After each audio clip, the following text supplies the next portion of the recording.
সুপ্রভাত বন্ধুরা, আজকে সকালটা শুরু করছি টিফিন দিয়ে। আমার খুব ঠান্ডা লেগেছিল, তাই আমি কদিন ব্লগে আসতে পারিনি। আজকে একটু চাউমিন বানাবো, তাই ডিমটা আমি ভেজে নিচ্ছি। আমি চাউমিনটা সেদ্ধ করে রেখেছি আর আলু পেঁয়াজটা কেটে রেখে দিয়েছি। এবার ডিমটা ভালো করে ভাজা ভাজা করে নেবো, একটু লাল করে ভেজে নেবো ডিমটাকে। তারপর এবার ওই কড়াইতে আলু পেঁয়াজটা ভালো করে ভেজে নেব। নুন হলুদ দিয়ে আলু পেঁয়াজটা লাল করে ভেজে নেব। একটু ঝালের জন্য একটা কাঁচা লঙ্কা কুচিয়ে দিলাম।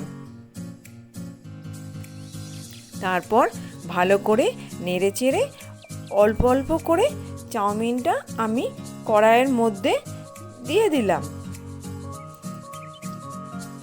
এইবার আমি ভালো করে আলু পেঁয়াজের সঙ্গে চাউমিনটা খুব ভালো করে মিশিয়ে নিচ্ছি। আমার ছেলের ডিমে অ্যালার্জি আছে, তাই জন্য আমি ওর জন্য কিছুটা চাউমিন আমি তুলে রেখে দেবো। তারপর আমি যে ডিমটা ভেজে রেখেছিলাম সেই ডিমটা আমি চাউমিনের মধ্যে মিশিয়ে দেবো।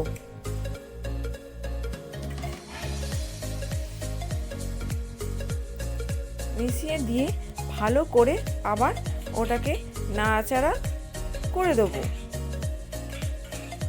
দুপুরে আমি একটু মাংস রান্না করব, তার জন্য আলু, পেঁয়াজ, টমেটো, ক্যাপসিকাম কেটে নিয়েছি আর রসুন, আদা সব পেস্ট করে নিয়েছি আমি। এবার কড়াইতে তেল দিলাম, তেলের মধ্যে জিরে, তেজপাতা, শুকনো লঙ্কা আর গোটা গরম মশলা ফোড়ন দিলাম। ফোড়ন দেওয়ার পর যে পেঁয়াজটা কেটে রেখেছিলাম সেই পেঁয়াজটা আমি কড়াইয়ের মধ্যে দিয়ে দিলাম।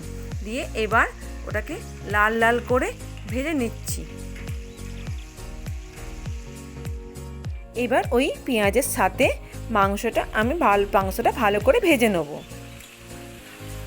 মাংসটা ভালো করে নাড়াচাড়া করার পর যে পেস্টটা করে রেখেছিলাম সেইটা আমি এবার দিয়ে দিলাম।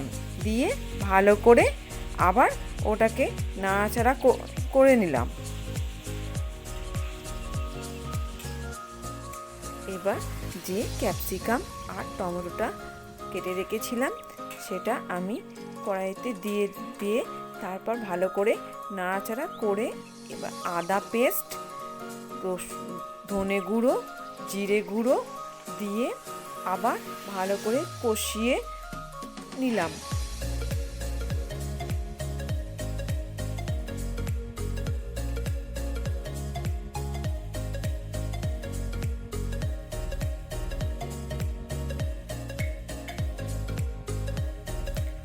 হলুদ দিলাম।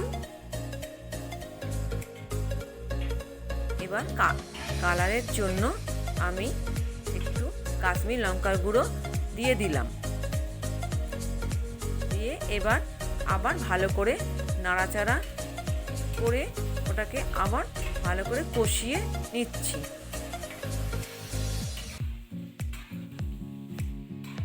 এবার যে আলুগুলো আমি ভেজে রেখেছিলাম সেই আলুগুলো এবার দিয়ে দিলাম। দিয়ে ভালো করে কষিয়ে নেবো যতক্ষণ না তেলটা ছাড়ে। কষানো হয়ে গেলে পাশে একটা আমি কড়াইয়ে জল গরম করে নিলাম।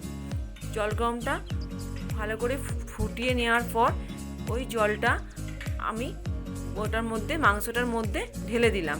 ঠান্ডা জল দিলে তরকারির টেস্টটা খুব বাজে হয়ে যায়, সেই জন্য আমি একটু গরম জল মাংসটার মধ্যে দিয়ে দিলাম। তাতে তরকারির টেস্টটা খেতে খুব ভালো লাগে আর টেস্টটাও ভালো হয়। এবার মাংসটা হয়ে গেছে, গরম মশলা দিয়ে নামিয়ে নেব। যদি আপনাদের এই ভিডিওটা ভালো লেগে থাকে তাহলে লাইক, কমেন্ট, শেয়ার, সাবস্ক্রাইব করবেন।